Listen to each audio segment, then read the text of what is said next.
Salve, salve senhoras e senhores, sejam bem-vindos a mais um vídeo deste humilde canal. Guibeira aqui para trazer para vocês um vídeo de dois temas, como a gente vinha fazendo há uns tempos atrás, e eu quero conversar um pouquinho sobre dois temas mais curtos. Então vamos falar a respeito de New York Knicks e mais um problema que a equipe está passando antes mesmo de começar a temporada regular, e falaremos um pouquinho também a respeito da aposentadoria de Derrick Rose. Simplesmente eu estou com a camiseta do homem, o MVP mais jovem da história, e eu tenho até um pouquinho assim de uma parte emotiva na hora de falar do Derrick Rose, e eu vou comentar na segunda parte desse vídeo. Se você está chegando por aqui agora e gostar do vídeo, considere se inscrever aqui embaixo, ativar o sininho e deixar o like para ajudar esse canal a chegar a 50 mil inscritos. E se você quiser ajudar mais diretamente e ter alguns benefícios, considere se tornar um membro aqui do canal, que já vai estar ajudando pra caramba, demorou? Agora sem mais enrolação, bora começar. A primeira parte do vídeo eu gostaria de falar sobre o New York Knicks e o porquê que o New York Knicks tem um problema grande nas mãos. Eu já trouxe um tempo atrás conversando com vocês a respeito do nosso mano Julius Randle e como ele vai ter um papel um pouquinho complicado nessa equipe do Knicks. Eu sei que falando sobre o Knicks eu sou um pouquinho clubista, mas só que você aí quando vai conversar do seu time também é, então me respeita, doidão. Vamos lá. É uma cidade complicada porque os fãs são meio biruta da cabeça. E essa equipe que a gente tá vendo agora é o melhor Knicks desse século. A gente teve, como eu já citei em outros vídeos, uma equipe ali 1999 que chegou na final de NBA, vai perder pro San Antonio Spurs. Tivemos uma equipe em 2013 que foi bacana, foi da hora ali com Iman Shumpert, J.R. Smith, Carmelo Anthony, Tyson Chandler, que foi bem, mas só que no lado leste, nessa época ali, depois de 2010 até 2016, 17, não tinha quem batesse de frente com o LeBron James.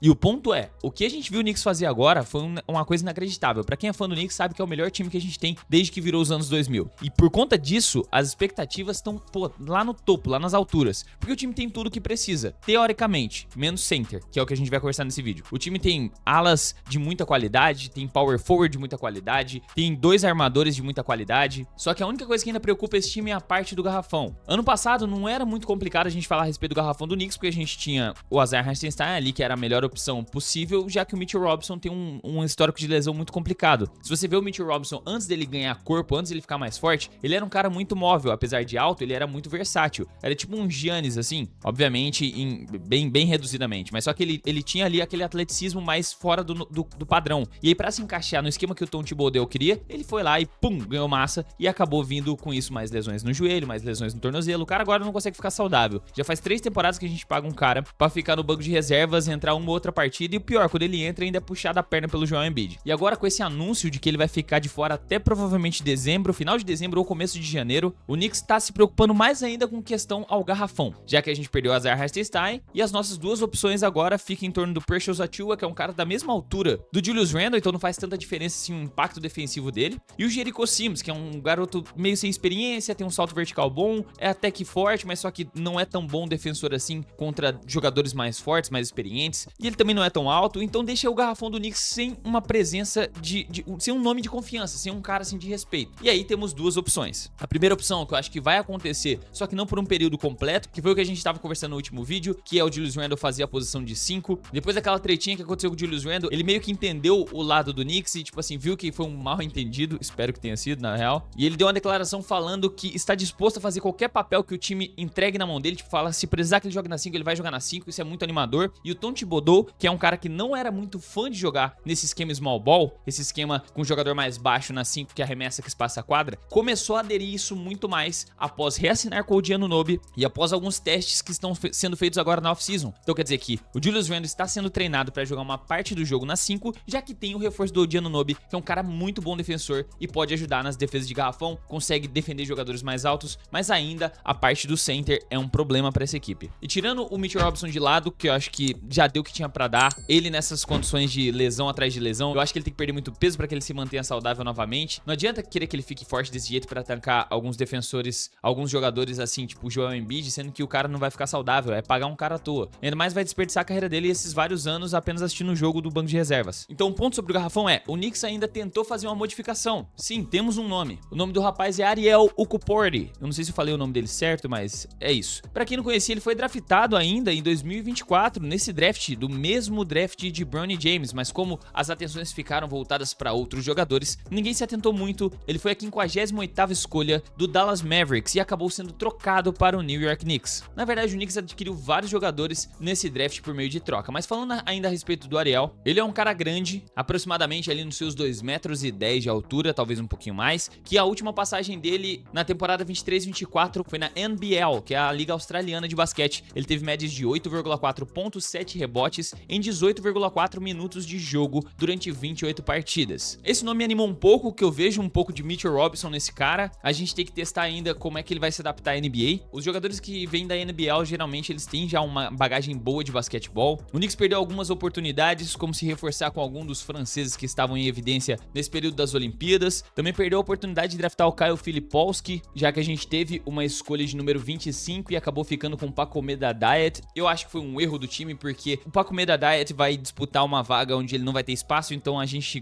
gastou uma escolha de draft pra mandar o moleque pra D-League, enquanto o Filipowski, que é um cara 7 pés de altura, 2,12 m, 13 eu acho, ele consegue espaçar a quadra, consegue arremessar pra 3 e traria um pouco mais de altura pra esse time, sem que gaste tanta grana, já que seria um contrato de calouro. Ainda se especula que o Knicks possa fazer algum tipo de modificação durante a trade deadline, e o nome mais envolvido ali é o Karl-Anthony Towns pra chegar na equipe, em uma troca que provavelmente envolveria o Julius Randle, mas eu não sei se isso diretamente vai acontecer, por conta do sucesso que o time do Timberwolves teve ultimamente, e também porque não seria tão benéfico assim pro Timberwolves fazer uma troca dessa com um jogador que vai precisar renovar. Então vai trocar um cara que é o maior contrato do time por um jogador que está a uma temporada de poder optar por uma agência livre. Então é uma situação meio complicada. Se essa temporada for muito boa e o Knicks encaixar muito com o Julius Randle, vai acabar assinando com ele por um contrato estendido aí por mais alguns anos. E se começar a desandar o começo da temporada pela falta de um pivô, vai acabar entrando do Julius Randle na reta e até o final da trade deadline vai acabar acontecendo alguma troca por um pivô. E eu miro no Walker Kessler porque o time já demonstrou interesse nele. Mas vamos torcer que tudo dê certo e que não precise dessa troca. Agora vamos falar um pouquinho de Derrick Rose, minha família, segunda parte do vídeo. O Derrick Rose foi um cara draftado em 2008, primeira escolha do Chicago Bulls, o filho de Chicago, aquele cara que teve toda uma especulação que possa ter acontecido uma certa manipulação na hora do dia da loteria do draft, já que o Chicago Bulls tinha poucas chances de pegar a primeira escolha, mas como era o filho de Chicago, eles conseguiram. Mas é aquele tipo de coisa que acontece na vida, né? Já que LeBron James e Stephen Curry nasceram no mesmo hospital, na mesma cidade, é coisa de maluco. Mas vamos continuar aqui no foco. O Derrick Rose, mano, foi um cara que eu tive a honra de assistir ele no seu prime, mas eu não assisti ele todo em seu prime, já que a temporada que eu comecei a assistir NBA, de fato, foi a temporada que ele se lesionou. Aquela famosa ruptura no joelho, ruptura do ligamento cruzado do joelho, que acabou com a carreira do cara. Então, tudo que eu vi do Derrick Rose foi realmente após essa lesão. E como que o Chicago Bulls e a liga trataram de forma totalmente errada, e eles têm um débito eterno com o Derrick Rose. Porque pra quem viu aquele homem sendo o MVP mais jovem da história em 2011, e se alguém te falasse que a partir daquela temporada que você viu tudo aquilo de explosão, um cara, mano, atlético, ele foi o Jamoran antes do Jamoran, beleza? Pra você que tá chegando aqui acompanhando a NBA agora e acha que ele só ficou a carreira inteira ali sentado no banco, ele foi o primeiro Jamoran aí há 15 anos atrás. O mais doido é que a forma como ele lesionou foi uma coisa totalmente errada, e ali começou um pouquinho o meu ódio com o Tom Thibodeau, porque era uma partida em que o Chicago Bulls tava ganhando por muito, já não tinha necessidade dele continuar em quadra, ele sendo o melhor jogador do time, e em um lance que, tipo assim, ele já fez 1 milhão de vezes até aquele dia, que foi aquele drop step com explosão assim, trocando de direção, aquele ali rompeu o joelho do cara, velho. E o mais doido é que ele era a maior esperança do Bulls desde o Jordan. Ele era o cara que mais vendia camisa, ele era o cara, tipo assim, ele dividia o posto de cara da liga, de rosto da NBA, junto com o nosso mano LeBron James, justamente por ele ser de Chicago e a história que Chicago teve uma década antes, né, nos anos 90. O D-Rose, ele era a capa de 2K, ele era um cara muito badalado, ele era muito absurdo. E aí, depois dessa lesão, eu acho que a liga e o Bulls não lidaram bem com o projeto Derrick Rose, assim, pra tornar ele tão absurdo quanto ele foi, porque meio que forçaram o retorno dele, antes da hora. Ele precisava ficar por mais tempo, mas só que a liga não queria perder a audiência que tinha com o Chicago Bulls com o Derrick Rose no canto da quadra. E foi aí que ele nunca mais foi o mesmo, ele sempre voltou a repetir a lesão.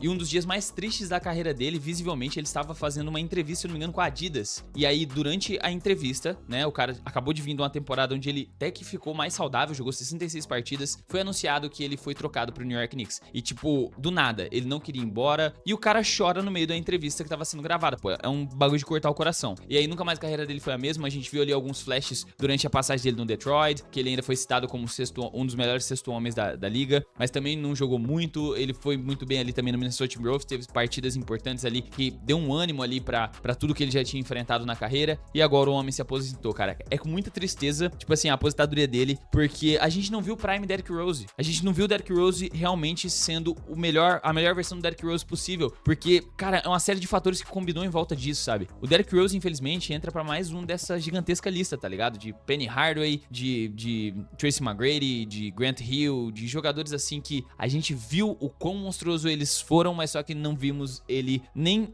sequer chegar ao ápice da carreira, porque as lesões atrapalharam a carreira do cara. Então é tipo uma tristeza ver ele se aposentar, tipo, no dia de hoje, sem ele ter conquistado um título, sem ele ter sido múltiplas vezes um cara selecionado pro All-Star Game, múltiplas vezes presente nos times ideais de NBA, e foi um dos caras que mais me impressionou, e de assistir jogar, de assistir a carreira dele, assim, no auge, no curto auge que ele teve lá no começo da década de 2010. Então, mano, é doideira, mano. E eu também tô ficando velho. Mas é isso, rapaziada. Espero que vocês tenham gostado do vídeo. Se vocês gostaram, considere se inscrever aqui no canal, ativar o sininho de notificações e deixar o like pra que chegue a mais amantes de basquete assim como você. Se você, assim como esses lindos que estão aqui ao meu lado, quiserem apoiar o canal, se torne um membro e tenha alguns benefícios. Muito obrigado aos membros do canal, aos All-Stars do Guibeira. Vocês são brabos. E aí, vamos se despedir desse vídeo agora sim, com um clima um pouquinho borocochô. Mas é isso. Tamo junto. Até a próxima e falou!